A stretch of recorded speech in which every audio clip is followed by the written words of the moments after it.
Feito. Está iniciada a nossa gravação, então vamos lá começar com a nossa sexta-feira, Dia Internacional da Selvageria, né?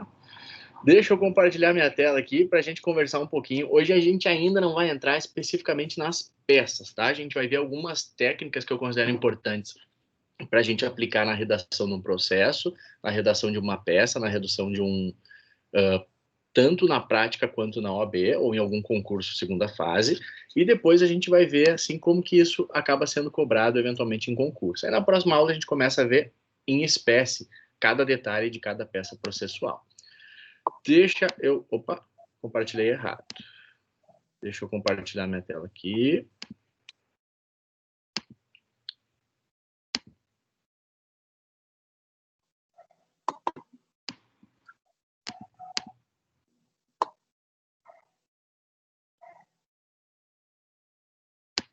Vocês estão conseguindo enxergar?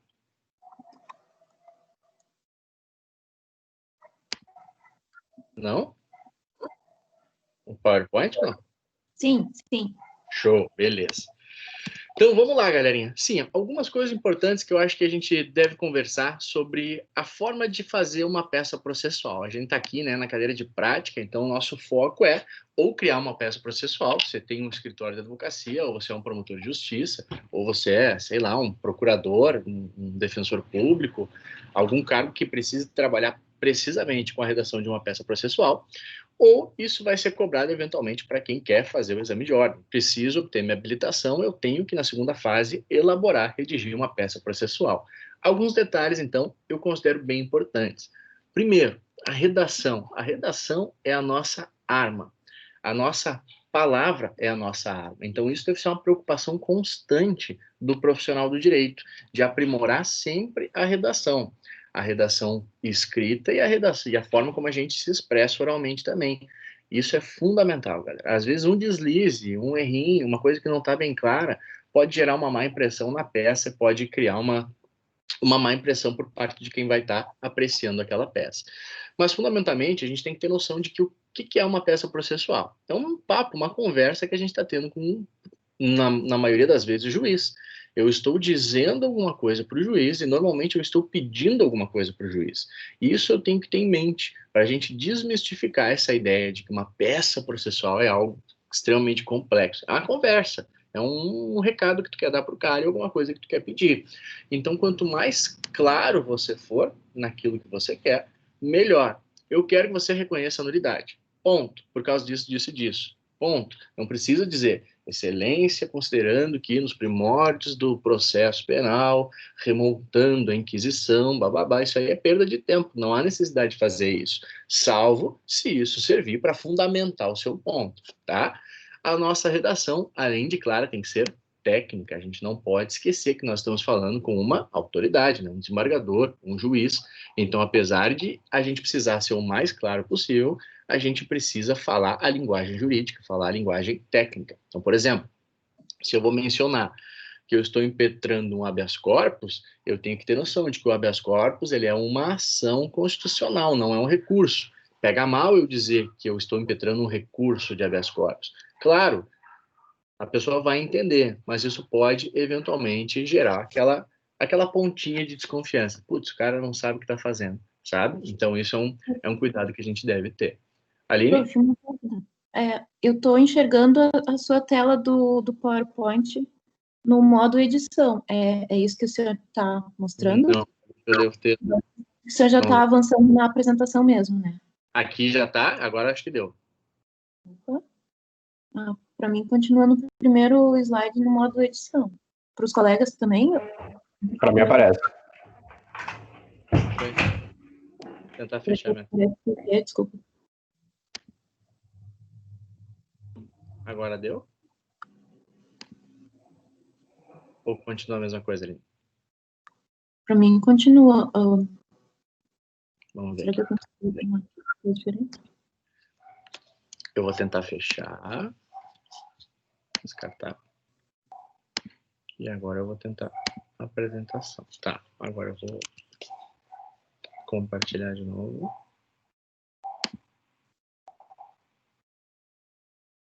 Vamos ver se agora vai. Sim. Perfeito. Oba! Beleza. Show. Então, obrigado, Aline, por me avisar.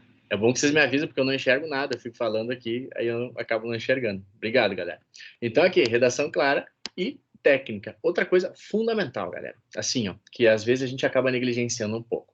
A gente deve cuidar muito com a apresentação gráfica do nosso texto, com a estética do nosso texto. Ter um texto bonito, ter um texto claro, ter um texto fazendo bom uso ali daquilo que você quer salientar com base no negrito, no sublinhado, ter uma fonte adequada, isso faz toda a diferença.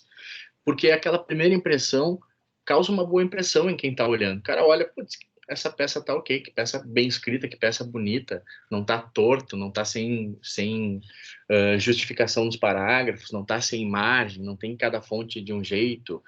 Então, isso, às vezes, a gente acaba negligenciando, mas é fundamental. Eu considero muito importante da gente ter cuidado com isso, tá? Quando estiver elaborando essa peça lá, faz uma coisinha bonitinha. Às vezes, é muito comum, né? A pessoa acaba não dominando muito as ferramentas do editor de texto, do Word, e aí acaba não conseguindo, sei lá, ajeitar o parágrafo, ajeitar a fonte, botar o espaçamento adequado. Mas isso é barbada de aprender. Você tem que virar algo automático. Abrir o documento, formata o documento como você quer que ele seja escrito. Espaçamento simples, espaçamento e-mail, recuo um e-mail na primeira linha. Pode parecer grego para quem nunca operou de fato isso, mas é barbada. Depois que a gente pega, facilita muito a nossa vida e deixa o nosso texto mais claro. E para quem está fazendo TCC, isso é fundamental também. É muito comum. A galera chega, eu vou pagar alguém lá para corrigir para mim no final, botar nas normas. Não vai dar certo. Tenho certeza que não vai dar certo. Vai gastar dinheiro à toa. Porque chega tudo errado e a pessoa faz de qualquer jeito, ou faz achando que está certo, e aí acaba dando um trabalhão. Então é melhor pegar um modelinho e seguir o modelinho. Claro, evidentemente vai ter alguma coisa para aprimorar, mas o que não dá para fazer é começar a escrever de qualquer jeito e aí depois querer arrumar tudo no final. Isso eu tenho certeza que vai dar errado. Tá, galera? Então, um ponto bem importante: cuidar para deixar o texto bonitinho.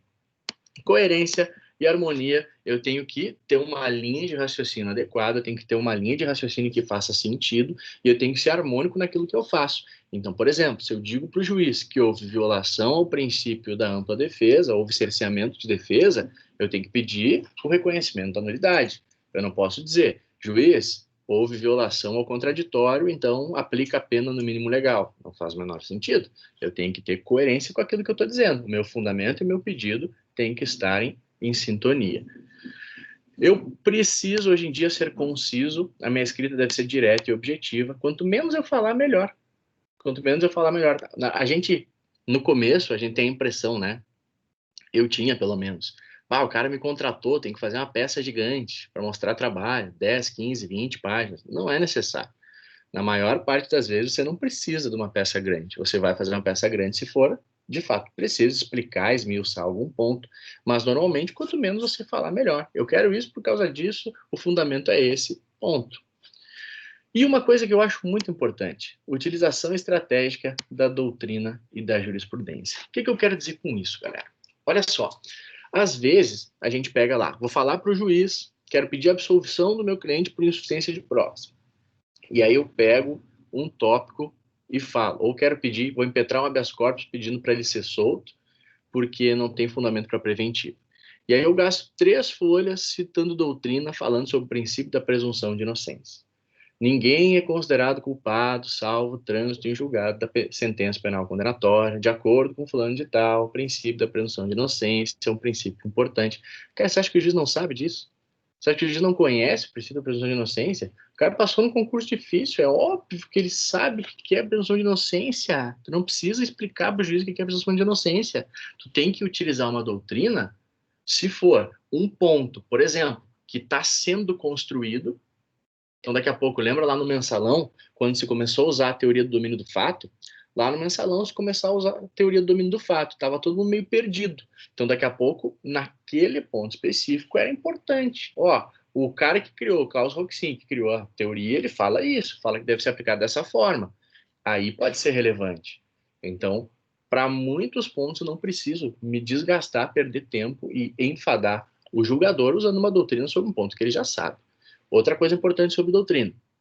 Eu tenho que usar a doutrina que eu gosto ou que o juiz gosta na minha peça. eu tenho que usar a doutrina que o juiz gosta, claro, é ele que vai decidir. Não adianta eu citar um autor que eu adoro se o juiz tem ojeriza pelo cara.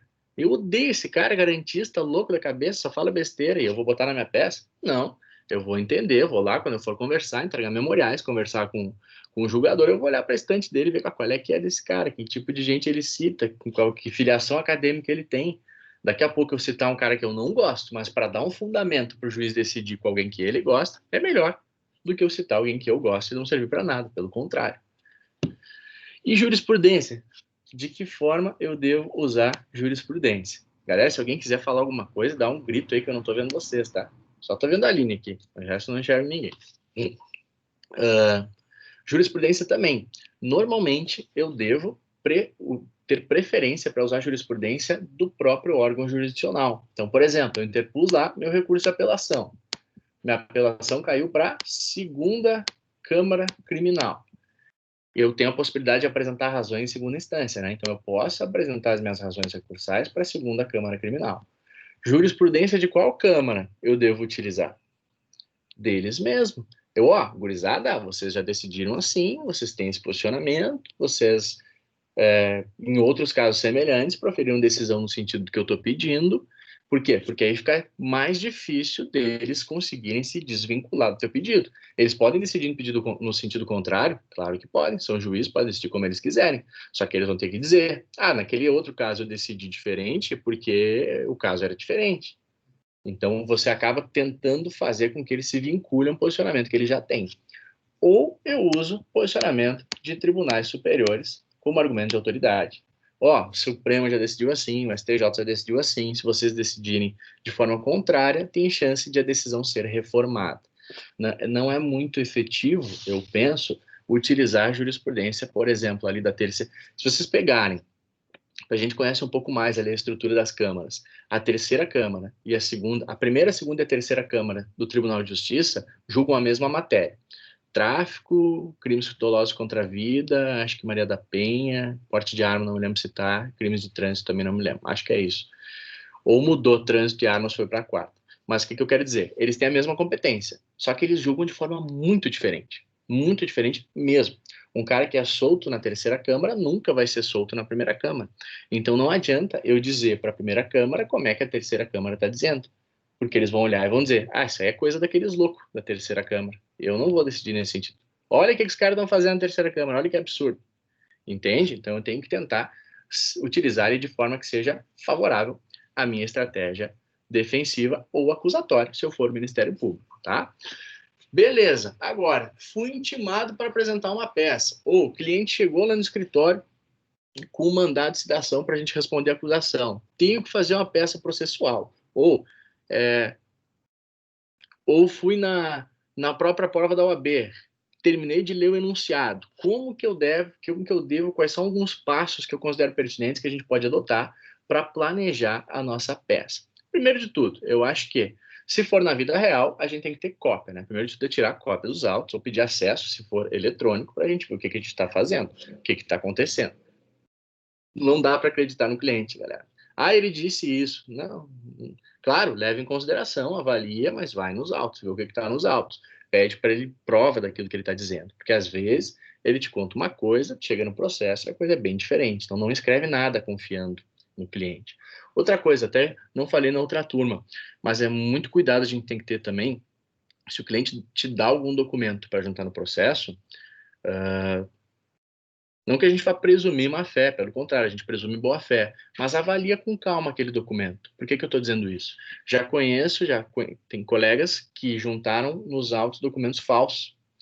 Eu lembro esse caso especificamente, era uma cliente forneceu para a colega um documento dizendo que o cara tinha mandado e-mail para ela, sei que era um documento forjado e que aí gerou um problemão, uma dor de cabeça para a advogada, até ela conseguir dizer que, eu não sabia, não recebi esse documento e juntei de boa fé, dá uma dor de cabeça desnecessária.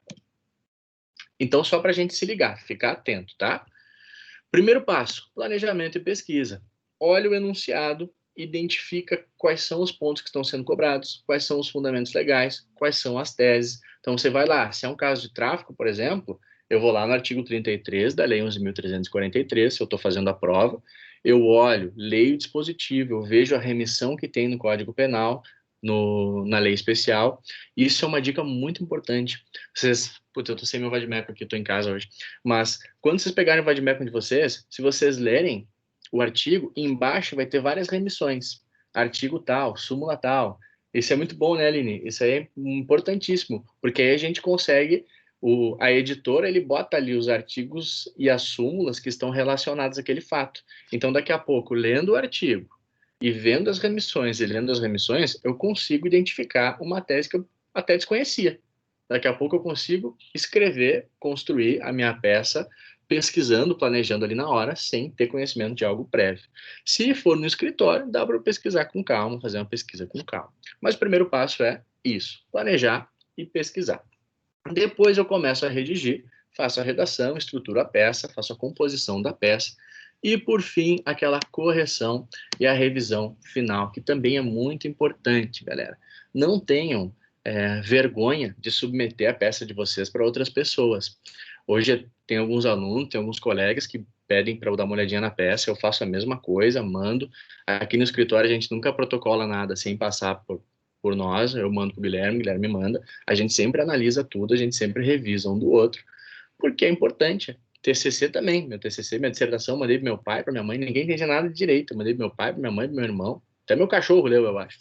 Todo mundo leu meu TCC para ver se encontrava alguma coisa ali que eu pudesse melhorar. E eu lembro quando eu era estagiário, galera, eu fui estagiário de um dos maiores escritórios de advocacia, assim, na época, ele estava trabalhando diretamente com o caso que mais tinha repercussão. Eu dei sorte de conseguir pegar essa época, que era o caso do Daniel Dantas, do Banco Opportunity, lembram? E aí, pô, entrei no escritório, não sabia nada, estava no 4º semestre, eu acho. E aí, um dia eu recebo um e-mail do chefão lá, o dono do escritório. Felipe, revisa essa peça para mim. Eu pensei, caralho, como é que eu vou revisar a peça? Quem sou eu, velho, para revisar a peça do cara? Mas tu vê a humildade que ele tinha, a sensibilidade, a sabedoria que ele tinha. Diz, ó, Felipe, daqui a pouco vai enxergar uma coisa que eu não enxerguei, uma vírgula, uma letra. Isso é importante, a gente não precisa se melindrar, tá? Adiante, galera. Cuidados, assim, ó, que eu considero essenciais, que é um deslizezinho, que para mim não significa nada, mas que a gente tem que saber que nós estamos dentro do direito, e o direito tem um monte de gente chata pra caramba, então a gente tem que cuidar. A grafia do nome dos autores que a gente está citando. Por exemplo, se eu vou citar lá o César Roberto Bittencourt, e eu tenho que ler a capa do livro para saber como é que escreve o nome do cara. César com um Z e Bittencourt com um T. Eu não posso escrever como eu acho que escreve. Ah, eu vou citar o César, eu acho que é com um S. Velho, porra, olha na capa, não custa nada, sabe?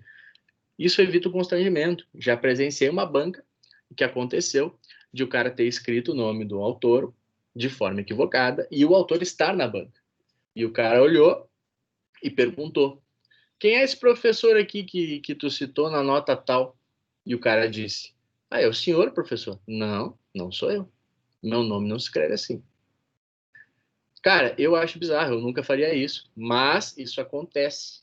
Então eu quero evitar, a gente deve cuidar e evitar para que passe por situações como essa, tá? Mesma coisa também, se eu for entregar daqui a pouco memoriais para o julgador, eu vou escrever o nome dele. Cuida, olha, bota no Google, vai no site do tribunal, vê como é que escreve o nome dele para escrever direitinho, para evitar qualquer constrangimento. Se a gente botar no Google aí, a gente tem várias situações dessas, né? Lembro do cara que foi fazer sustentação oral, não lembro se eu comentei com vocês, o cara foi fazer sustentação oral, e aí normalmente se cumprimenta, né? Excelentíssimo senhor desembargador, eminente procurador de justiça, digníssimos serventuários, blá, blá, blá, blá, blá, blá. E aí o cara falou o seguinte, ó, excelentíssimo desembargador presidente dessa Câmara, em nome de quem cumprimento os demais desembargadores. E aí o desembargador interrompeu ele. Como assim? O senhor não pode falar no meu nome?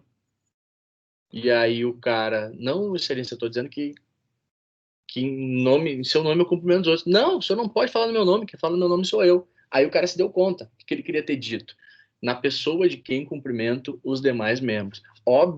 É óbvio que foi um lapso. Mas imagina, gerou um constrangimento, foi para o YouTube, etc, etc. Quanto menos a gente precisar passar por isso, melhor.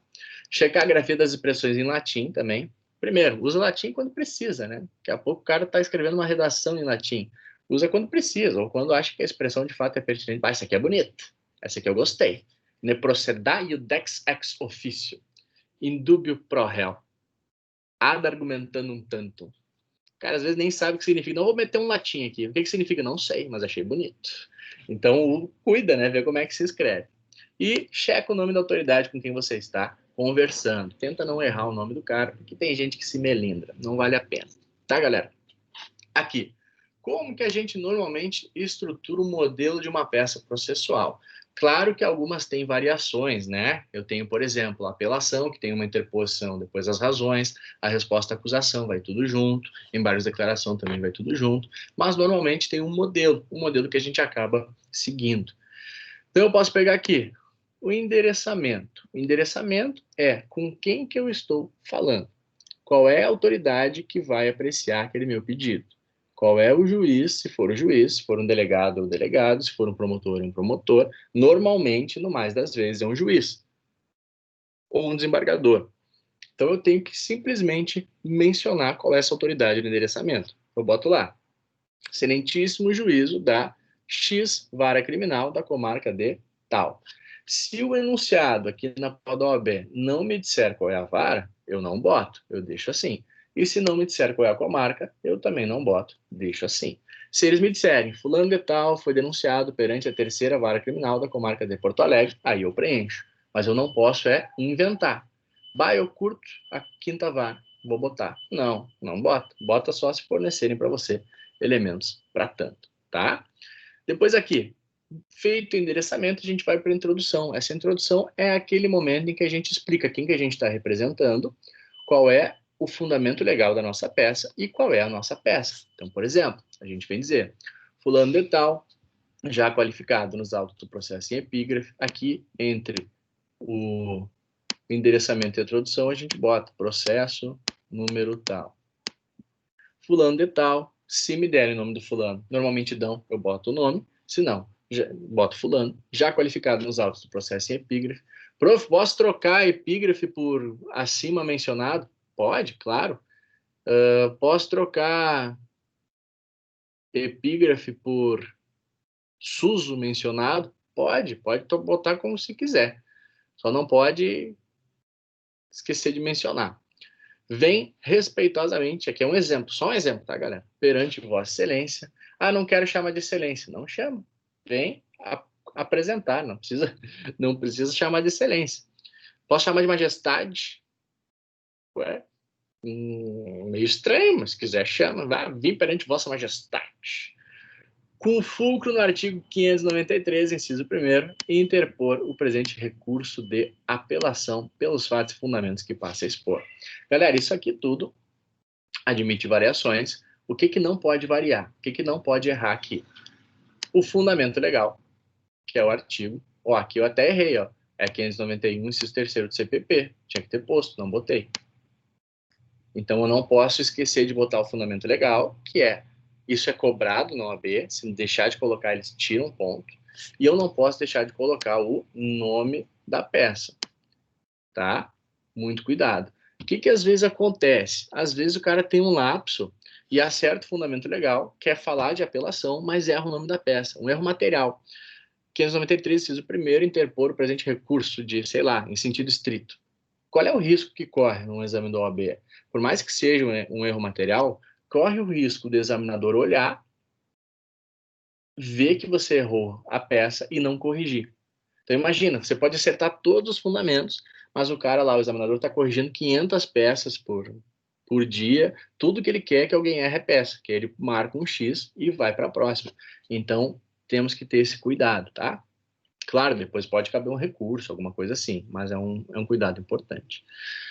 Reiterando, o que a gente não pode deixar de mencionar é o fundamento legal e o recurso ou a peça que a gente está apresentando. É interessante também a gente entender qual é o verbo que se utiliza. Um recurso é interposto, habeas corpus é impetrado, resposta à acusação é apresentada, mas isso aqui em nenhum lugar diz que é assim, isso é praxe, tá? Dificilmente vão tirar ponto por conta disso.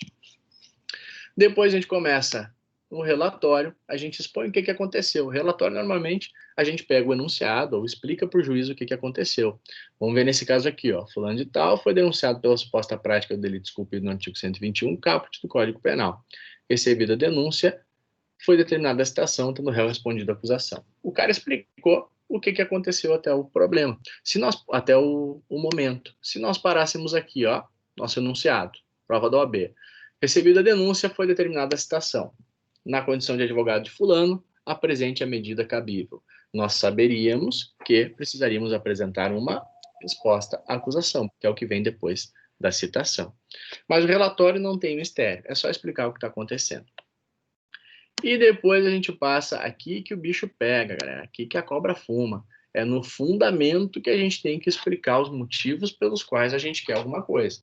Esse é o momento, esse é o ponto que a gente vai se dedicar, que a gente vai eventualmente utilizar alguma doutrina, vai mencionar jurisprudência, aqui que a gente precisa convencer quem está lendo a nossa peça de que a nossa tese faz sentido.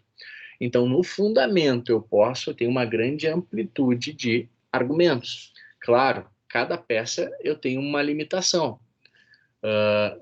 Por exemplo, olha só, se a gente olhar esses fundamentos, a gente consegue identificar de qual peça a gente está falando. Querem ver? Ó? Da nulidade por cerceamento de defesa. Então, eu posso falar sobre uma nulidade? Posso. Aqui aí eu vou desenvolver, vou abrir esse ponto. Da nulidade por cerceamento de defesa. Eu vou explicar os motivos pelos quais eu acho que houve cerceamento de defesa, que deve ser reconhecida a nulidade no caso concreto. Eu posso falar sobre o mérito. Então, aqui, preliminar de nulidade. Posso falar sobre o mérito, uma questão de prova, não há prova suficiente para a absolvição, para a condenação. Por isso, a absolvição é medida necessária. Eu vou explicar que a testemunha não foi firme, que a outra testemunha é inimiga do réu, que eles já tiveram problemas anteriores, que a prova produzida é insuficiente, que os elementos da polícia não podem fundamentar a decisão, e eu vou pedir a absolvição. Aqui eu posso falar também sobre a aplicação da pena, caso não seja acolhido o pedido de absolvição, a pena deve ser fixada no mínimo legal, porque o réu tem todas as circunstâncias judiciais positivas, etc, etc, etc. E também não há óbice para que eu fale sobre o regime carcerário. Olha só, por que eu falei que aqui a gente já conseguiu identificar qual era a pena? Porque no ponto 4, qual era a peça, desculpem. Porque no ponto 4, ele está botando aqui, ó, da modificação do regime carcerário. Ou seja, se eu estou pedindo para que se modifique, é porque ele já foi imposto. Então, possivelmente, a gente não está formando uma peça só, tá? Aqui eu botei exemplo de uma, aqui eu botei exemplo de outra, aqui eu botei exemplo de outra, mas especificamente nos fundamentos, a gente chega à conclusão de que estamos falando de uma apelação, provavelmente, porque a gente está imputando uma decisão que já arbitrou um regime carcerário. Então, a sentença fixou um regime mais grave do que aquele que a gente considera adequado. Tá, e como é que eu faço a estrutura? É livre. Eu acho que fica organizado. Tem gente que fala assim: 1, do relatório ou dos fatos. 2, do direito. E aí bota essa conversaiada aqui tudo dentro do mesmo ponto. Eu não acho adequado. Por quê? Porque confunde. Imagina, o juiz tem 100 mil processos para ler, ele quer objetividade, ele quer botar o olho na tua petição e quer saber o que está pedindo. E aqui, se você misturar todos esses pontos dentro do mesmo tópico, pode acabar que ele esqueça de se manifestar sobre alguma coisa, aí você vai ter que embargar de declaração, isso pode gerar um problema, pode gerar uma indisposição. Então, eu acho, tá, quer botar o 2? Bota depois 2.1, 2.2, 2.3, 2.4 e aí 3 do pedido. Acho que fica mais estruturado assim. Cada tese, cada discussão num tópico específico. Acho melhor do que jogar tudo. Fica meio bagunçado, na minha opinião. Depois, lá do fundamento, eu venho para o pedido. É o momento em que eu digo, então, o que eu quero. Juizão, por tudo isso que eu te falei, eu quero que você reconheça a nulidade, ou eu quero que você absolva o réu, ou eu quero que você aplique a pena no mínimo, ou eu quero que você, se for o Ministério Público, reverta a absolvição e condene o réu. Então, lá nos pedidos, eu vou simplesmente requerer aquilo que eu efetivamente quero com a minha manifestação.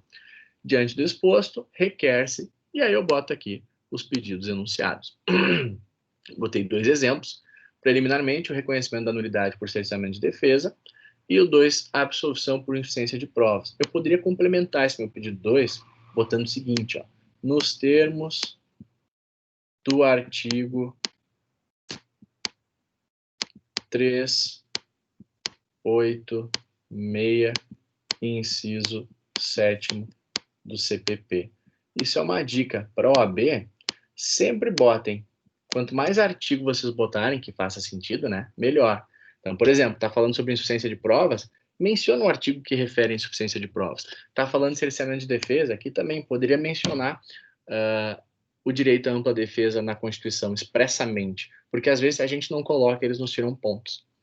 Então é importante. Sempre que eu falar sobre uma tese, eu, boto fundamento legal. Isso é importante.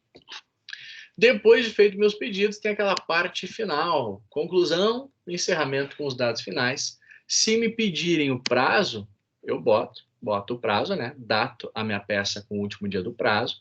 Se não, nestes termos, pede deferimento, cidade, data, advogado, OAB. Se nos indicarem, eu posso botar RS, se não, eu boto UF, OAB, XX, para não identificar a minha peça no exame de ordem, tá? Galera, aqui, quando eu fiz a minha prova da OAB, eu esqueci dessa parte. Eu estava fazendo lá, fiz as teses, barará, barará, e aí eu lembro que eu virei a página, fechei a peça, e aí eu lembrei que eu tinha esquecido de falar uma coisa. E aí na folha anterior. Aí eu voltei para a folha e falei o que eu queria falar. E entreguei a prova. E aí eu entreguei a prova sem a conclusão.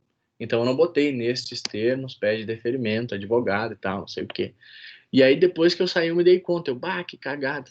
E aí o cara já começa a ficar nervoso, o cara já tá tucanado. Puta, vão dizer que a minha peça é apócrifa, vão dizer que é nula, não vão nem corrigir, tô lascado. No final me tiraram uns pontinhos ali, mas deu tudo certo, acabei passando. E sobre o prazo, como é que se conta o prazo no processo penal mesmo, galera? Dias úteis ou dias corridos? Dias corridos. Tá? Boa, isso aí. Dias corridos. Então, fui intimado na quarta-feira, quinta-feira começa meu prazo. É o dia 1. Vamos lá, então. Hoje é sexta. Vamos imaginar que nós fomos intimados hoje de uma sentença penal condenatória. Sexta-feira recebemos a intimação. Que ruim, né? Dar notícia para o cliente. Seguinte, tem uma notícia. Qual, doutor? Caiu a casa, the house is down. Sexta-feira somos intimados por uma sentença penal condenatória. Nosso prazo para apelação é 5 dias. Para interpor a apelação é 5 dias. Sábado e domingo conta aqui, 1 e 2? Não conta. Sábado e domingo não conta. Nosso prazo começa na segunda. Então, segunda... Segunda é feriado, boa, Aline, né? Começa na terça, então. Aí, quarta, quinta, sexta, sábado, domingo. Ih, já me perdi, vamos ver onde é que vai aqui. Aqui a gente tem segunda. Vamos lá, a gente foi intimado na sexta, sábado, domingo não conta, segunda, feriado não conta, terça, dia 1 do prazo, 2, 3, quinta, 4, sexta, é isso, né? 4, sexta, sábado, tá, vamos de novo, agora vai. 1, 2, 3, 4, 5. Nosso prazo terminaria no sábado. Por terminar no sábado, ele se prorroga para segunda. Então, nosso prazo seria aqui nessa segunda-feira. Que prazão, adorei isso aí, hein? Imagina. O cara recebe na sexta, tem uma semana inteira. Se não fosse feriado, vamos ver onde é que terminaria. Começaria na segunda. 1, 2, 3, 4, 5. Terminaria na sexta-feira. O feriado deu uma aliviada. Ajudou o nosso prazo. Mas o que é importante a gente lembrar? Dias corridos, e se for intimado na sexta, não começa no sábado, domingo, nem feriado. E se terminar num sábado ou domingo, se prorroga para o primeiro dia útil seguinte. Tá, galera? Para a gente conseguir compreender as principais hipóteses, para que eu consiga me posicionar no enunciado, para que fique fácil de eu identificar qual é a peça, ou para que eu tenha mais facilidade de identificar a peça. O que eu preciso? Primeiro passo. Então, o enunciado falou uma coisa arada lá, contou toda a história, e eu estou perdido. Primeiro passo que eu devo fazer? Vamos identificar a trajetória processual. Vamos ver se o cara está na fase pré-processual, Se o cara está na investigação aqui, já foi recebida a denúncia. Se já foi recebida a denúncia, eu sei que não estamos na fase pré-processual. Então, eu sei que provavelmente não vou ter uma notícia crimes, uma queixa crimes, dificilmente também seja um pedido de liberdade, porque eles vão querer cobrar alguma coisa no processo. Então, olha só, eu já elimino um monte de coisa. Simplesmente de ler aquela expressão ali, foi recebida a denúncia, eu já consigo eliminar um monte de coisa. Isso me facilita, alivia a minha cabeça para que eu consiga pensar nas opções que permanecem. Depois, começou a fase processual. Aí eu tenho resposta à acusação, memoriais são as mais importantes. Se o enunciado diz, fulaninho foi condenado, sentença condenatória, show de bola. Eu sei que não é fase pré-processual e eu sei que não é fase processual, porque o cara foi condenado. E aí eu passo para a fase recursal. Vê que às vezes eu consigo, só de saber onde é que está o processo, eu já consigo ter uma maior facilidade, né, na compreensão de qual peça pode ser a que eles estão pedindo para que eu elabore. Outra coisa, tem algumas expressões que são chaves, tem algumas expressões que nos dizem bastante. Por exemplo, se eu me deparar ali com um enunciado dizendo que houve o trânsito em julgado da sentença, eu já elimino quase tudo. Fulano de tal foi condenado, foi denunciado, respondeu o processo, foi ouvido testemunhas, ele foi condenado, transitou em julgado. Transitou em julgado, eu elimino quase todas as peças. O que transitou em julgado? Uma revisão criminal, ou eventualmente algum pedido ou um recurso na execução penal. Mas tudo aquilo lá na fase processual, na fase recursal ordinária, eu já consigo abrir mão. Por exemplo, se disserem também recebimento da denúncia, eu já sei que se extingue a fase pré-processual. Se me disserem, às vezes eles falam, tem algumas expressões que a gente precisa, né, olhar e acender a luz amarela. Quando eles nos dão a idade do cara também. Isso é um indicativo.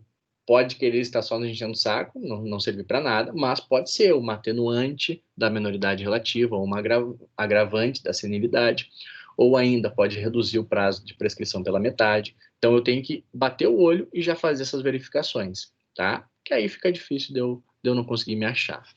E também descartar as hipóteses implausíveis. Então tem que cuidar. Daqui a pouco os caras falam lá sobre alguma coisa na liberdade, que houve restrição de liberdade, houve prisão, mas eles dizem que lá no enunciado, na condição de advogado do fulano, elabora a medida adequada que não seja habeas corpus.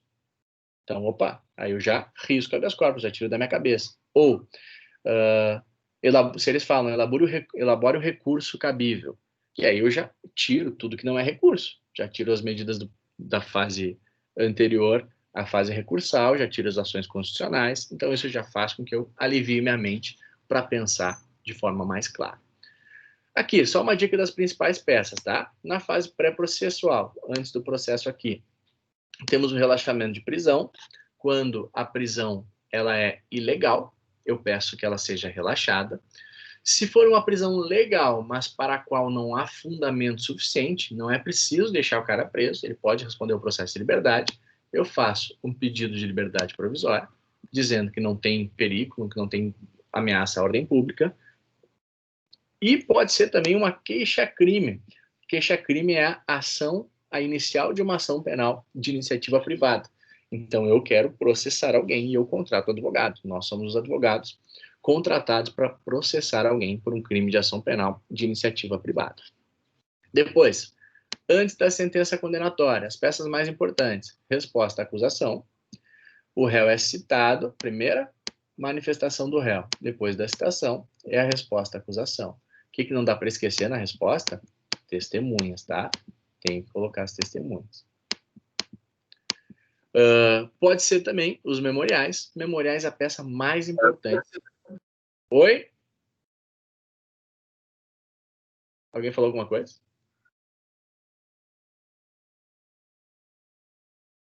Estão me ouvindo? Sim, ouvindo. Ah, tá. Beleza. Galera, os memoriais, peça mais importante, encerrou a instrução, o juiz ouviu as testemunhas, produziu as provas, ele vai dar vista para as partes se manifestarem por memoriais. E eu botei aqui também o recurso em sentido estrito, especificamente na hipótese do tribunal do júri, lembram? O tribunal do júri tem a primeira fase, fase preliminar, no meio do processo, o juiz pode pronunciar o réu. Se o juiz pronuncia o réu para responder perante o tribunal do júri, o recurso cabível é o recurso em sentido estrito. Depois da sentença condenatória, a hipótese mais importante que nós temos é a apelação. Então, eu vou atacar aquela sentença.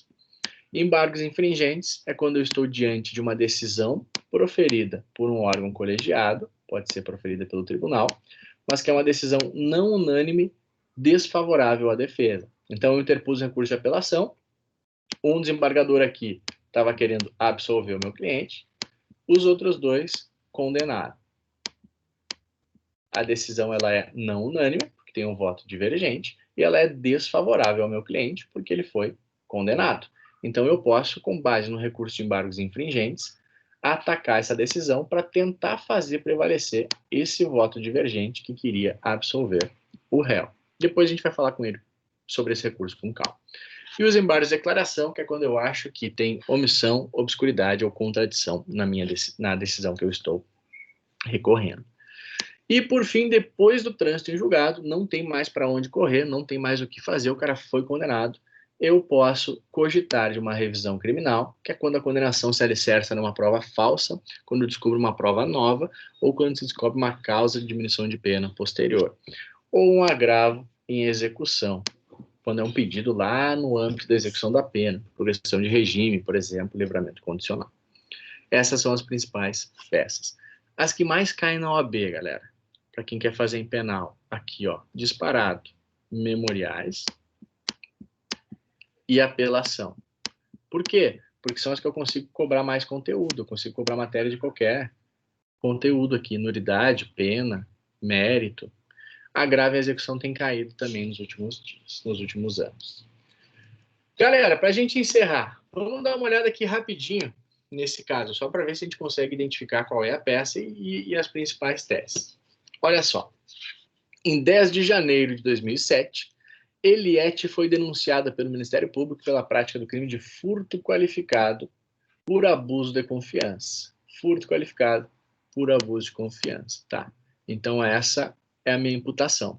Haja vista ter alegado o parquê que a denunciada havia se valido da qualidade de empregada doméstica para subtrair, em 20 de dezembro de 2006, a quantia de R$50 de seu patrão, Cláudio, presidente da maior empresa do Brasil no segmento de venda de alimentos no varejo. Por que eles estão nos dando essa informação aqui, galera? Por que eles estão querendo nos dizer que o Cláudio é presidente da maior empresa do Brasil no segmento de venda de alimentos? Isso pode estar nos indicando alguma coisa.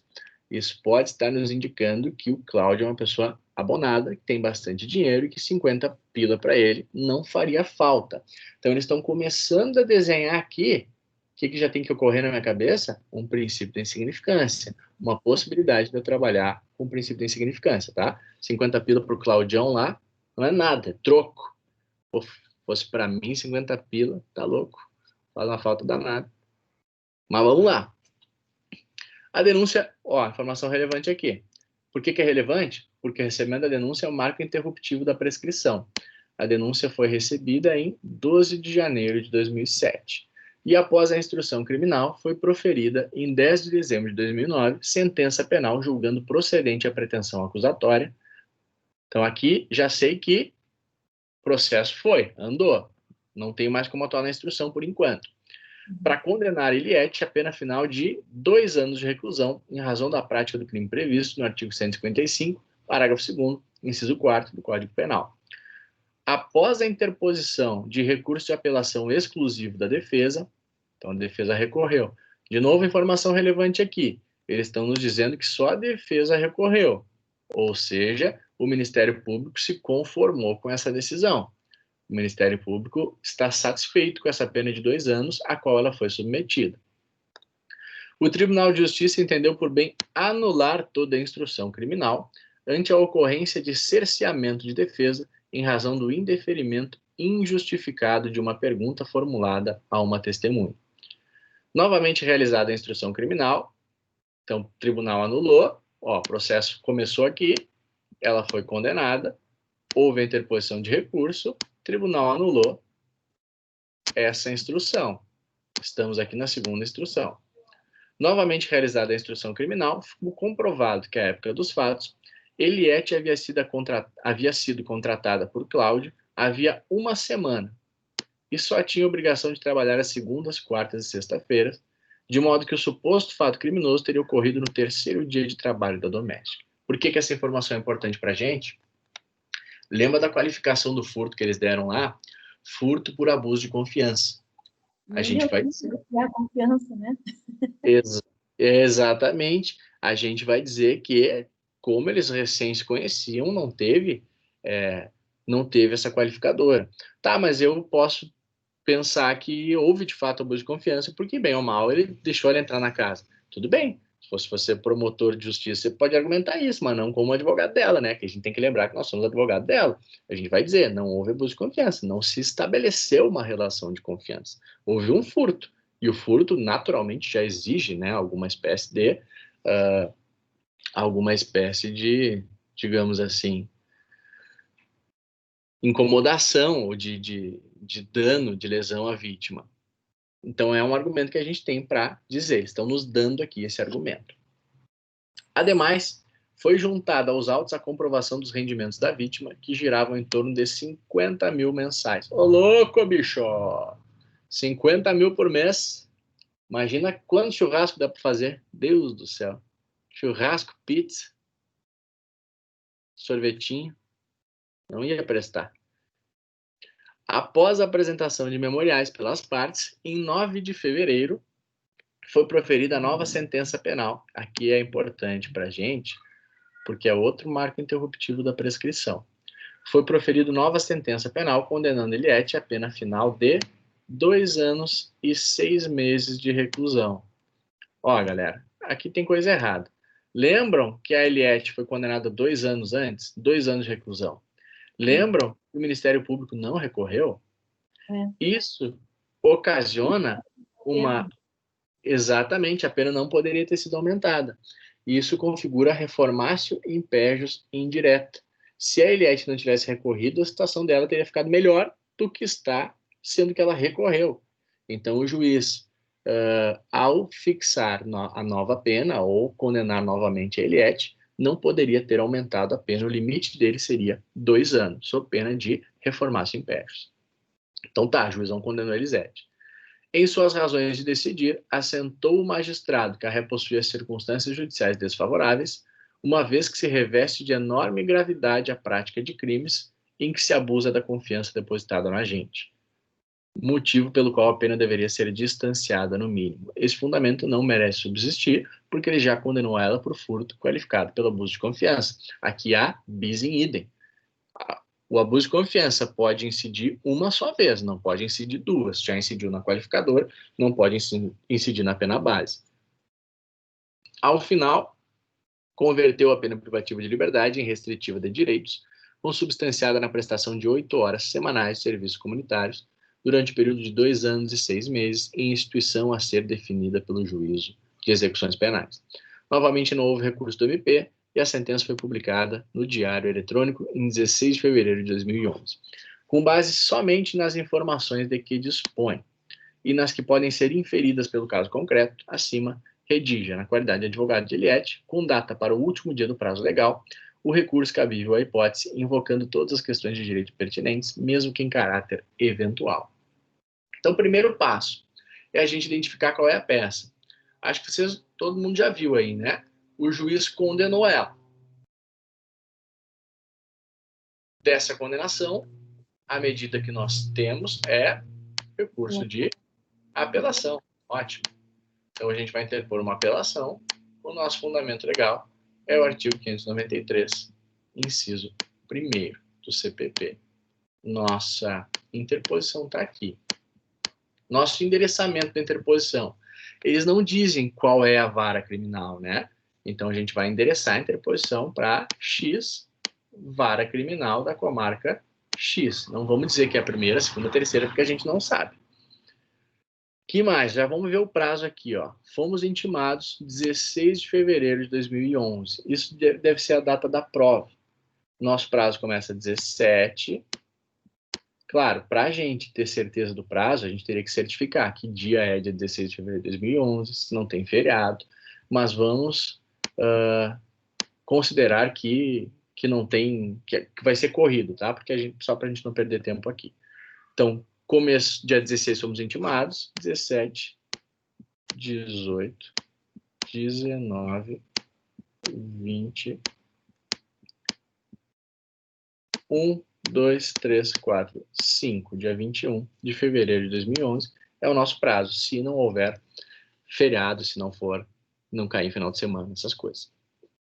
Um ponto importante, as teses a gente viu ali, né? Uma tese sobre o mérito, a principal tese de mérito é o princípio da insignificância. Ela furtou R$50 num cara que ganhava 50 mil. Isso não pode, segundo a gente vai argumentar, ser considerado como causador de uma lesão ao bem jurídico patrimônio dele. O Cláudio, por mais reprovável que seja a conduta dela, o Cláudio não teve efetiva lesão, efetivo dano ao seu patrimônio. Então, nossa tese de mérito seria o princípio da insignificância. Uma coisa importante, que às vezes poderia passar batido aqui. Vamos dar uma olhada na prescrição. A denúncia foi recebida em 12 de janeiro de 2007. Então, vamos botar aqui, janeiro de 2007, recebimento da denúncia, tá? Tá aqui essa informação. Depois, quando é que foi proferida a primeira sentença? Foi proferida a sentença em 10 de dezembro de 2009. Sentença, dezembro de 2009. Só que o tribunal anulou essa sentença, lembra? Então, essa sentença não serve como marco interruptivo. Como que é o próximo marco interruptivo? 9 de fevereiro de 2011. Fevereiro de 2011. Passaram-se, então, 7, 8, 9, 10, 11, mais de 4 anos. 4 anos e um mês. 4 anos e um mês aproximados ali entre o recebimento da denúncia e a sentença condenatória. Vocês entendem por que eu estou pegando essas datas? Quando eu falo marco interruptivo, é porque a prescrição zera. Então, assim, quando se recebeu a denúncia, começa a contar a prescrição. Então, aqui em janeiro de 2007, começou a contar a prescrição. Aí depois, em dezembro de 2009, zerou a prescrição, porque o juiz sentenciou. Então, aqui, a partir da sentença, começaria a contar do zero a prescrição. Só que, como o tribunal anulou, a gente tem aqui afastado esse marco interruptivo. Então, o próximo marco interruptivo é na sentença válida, que é em fevereiro de 2011. Então, eu só quis identificar quanto tempo passou, 4 anos e pouco. Olha só, e agora, para a gente saber qual é o prazo prescricional no caso concreto, o que eu devo fazer? Vocês lembram? Deixa eu abrir vou abrir o Código Penal aqui.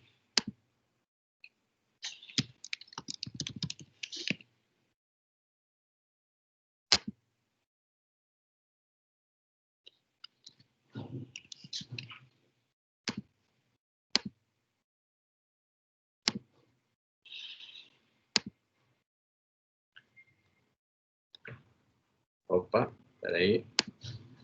Que me atrapalha nos botões. André.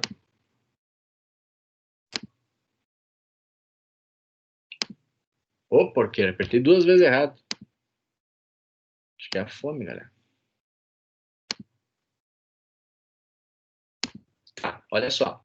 Só para a gente entender. Tá, mas e aí quanto tempo tem que passar para que se implemente a prescrição? Vai depender. Se eu não tenho sentença ainda transitada em julgado, eu vou pegar a pena máxima do crime.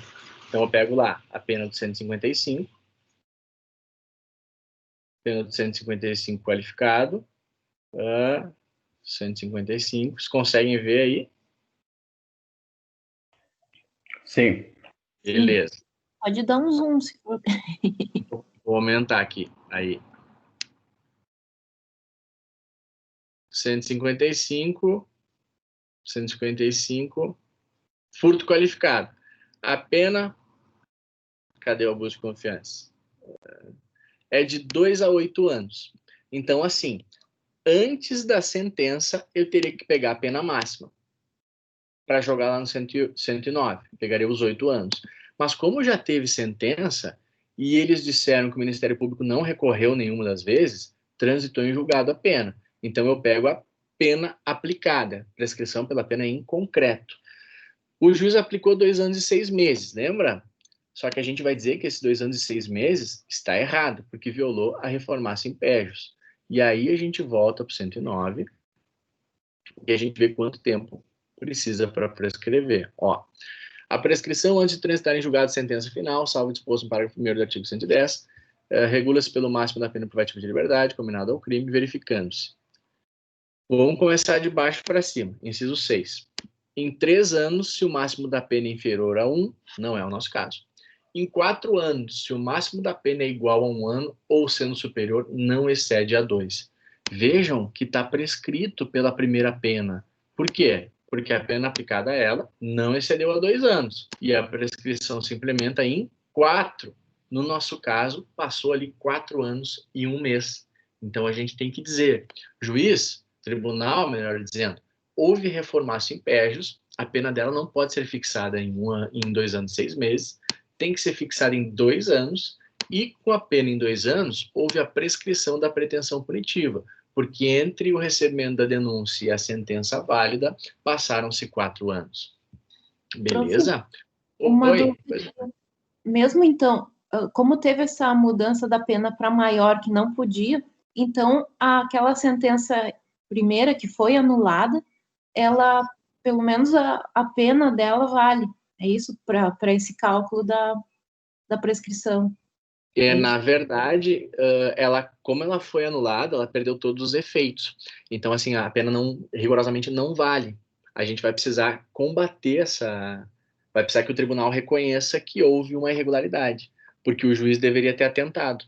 Putz, eu não posso fixar além de 2 anos. Aí eu posso alegar isso na apelação, ou eu posso impetrar um habeas corpus. Mas, por exemplo, se transitar em julgado e ninguém falar nada, vai ficar apenas de 2 anos e 6 meses. Porque a sentença que está valendo é a última, aquela foi totalmente anulada. Mas essa sentença contém uma ilegalidade. Por isso que eu tenho que fazer esse esforço probatório, esse esforço argumentativo, dizer, aquela sentença não vale, a pena que foi aplicada nessa nova não vale, a pena é 2 anos e está prescrito. Então eu preciso argumentar. Prescrição é chatinha, difícil, mas só para a gente entender. Tenho a pena de 2 anos, eu jogo ela no 109, vejo enquanto prescreve, e no nosso caso ali é em 4 anos e está prescrito, portanto. Vamos voltar aqui pro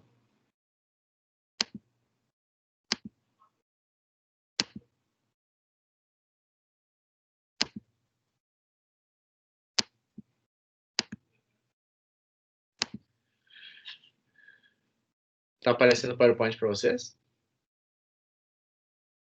Tá. Galera, então aqui... Oi?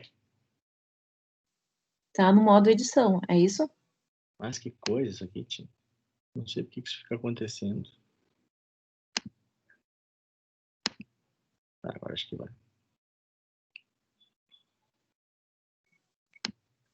Sim, agora sim. Obrigado. Galera, então só para a gente ver, assim, essa é uma prova antiga, eu trouxe aqui o espelho para a gente ver como que eles pontuam, como que eles cobram. Tá um pouquinho diferente, tá? A gente vai ver umas mais recentes no decorrer do semestre, mas só para a gente ter uma ideia. Então, gabarito aqui, tudo a gente já viu. Peça e apelação, fundamento 593, inciso 1º, interposição seria para o juiz da vara criminal e as razões para o Tribunal de Justiça não nos deram o Estado, então Tribunal de Justiça do Estado X.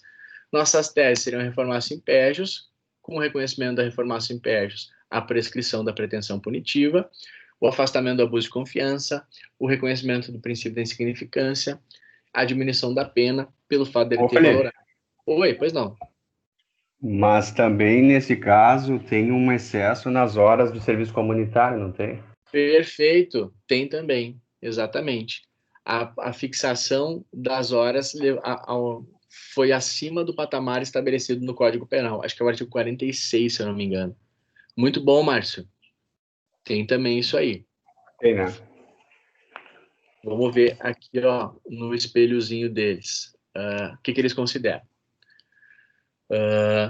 Primeiro, estrutura correta vale até 0,25, ou seja, botar ali aquelas formalidades. Indicação do dispositivo legal. Eu acertar o dispositivo legal me dá meio ponto. Galera, meio ponto às vezes é a diferença entre passar e não passar. Endereçamento correto, mais 0,25 da interposição. E endereçamento correto das razões, mais 0,25.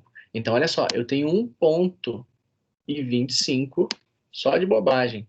Eu não preciso saber nenhuma tese. Não preciso identificar prescrição, não preciso falar nada. Mas só com essas formalidades eu já tenho 1 ponto e 25. Falta pouco para eu passar. Aí depois eles cobram 0,2 para eu mencionar reformácia impérios, cobram a 0,55 para eu desenvolver o fundamento da reformácia impérios. E lembra que eu falei para vocês, ó, que eles gostam que a gente mencione o artigo? Depois, 75 para a gente falar sobre a prescrição, desenvolver a prescrição, mais 0,75 para falar sobre a não incidência da qualificadora, do abuso de confiança, 0,75 para a gente falar sobre o princípio da insignificância. O furto privilegiado eu não falei para vocês, galera. É uma tese que tinha também, que é o 155, parágrafo 2º, se eu não me engano. Quando a pessoa é primária e o bem subtraído é de baixo valor, é possível que o juiz substitua a pena de reclusão pela de detenção ou aplique só a multa. Então, a gente poderia pedir também, eventualmente, a possibilidade de incidência do furto privilegiado, tá? Depois, desenvolvimento sobre a substituição da pena privativa de liberdade por multa, deixa só multa, ou a suspensão condicional da pena e do processo, e a diminuição da pena pelo plus in idem, lá pela questão do abuso da confiança. O pedido, contemplando tudo que a gente falou, valeria 0,5. Esse foi o gabarito. Esse gabarito ainda está confuso, tá, galera? Eles foram aprimorando e foi ficando melhor. Mais claro, mais estruturado, melhor estruturado a forma de cobrança dos pontos. E dá tempo de lembrar de todas essas, de todos esses né, no tempinho da prova, complicado. É muita coisa, pera que tem muito detalhezinho, mas acaba, tu vai de um artigo para o outro, acaba conseguindo lembrar da maioria das coisas ali, e também não precisa lembrar de tudo para fazer uma peça nota 10, bota ali passou, é isso aí, bota as principais teses, mas a maioria das coisas dá para lembrar, assim, na hora a gente se vira. Galera, alguma dúvida? Alguma pergunta? Sextou, então?